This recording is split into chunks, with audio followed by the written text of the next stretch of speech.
પાલનપુરમાં કાળઝાળ ગરમીમાં પશુઓ માટે 82 નંગ પાણીના ટાંકાનું ફ્રી માંગ વિતરણ.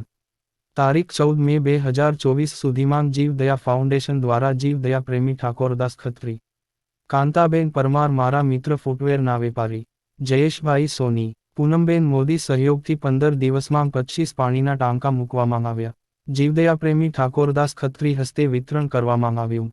પાલનપુરમાં અલગ અલગ સોસાયટીમાં 25 પાણીના ટાંકા મૂકવામાં આવ્યા. ધકધકતા તાપ 40મી 45 ટેમ્પરેચરમાં જો આ માનવી પણ શહેરમાં ફરી ન શકે તો આ મૂંગાઓનું કોણ?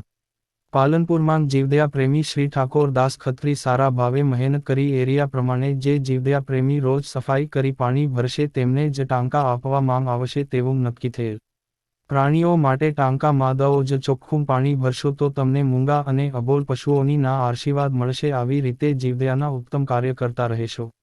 ગૌમાતા શ્વાનનો માટે પાણીના ટાંકા પાલનપુર શહેરી વિસ્તારમાં પાણીના ટાંકીનું જીવદયા પ્રેમી ઠાકોરદાસ ખત્રી હસ્તે સંચાલન કરવામાં આવી રહ્યું છે.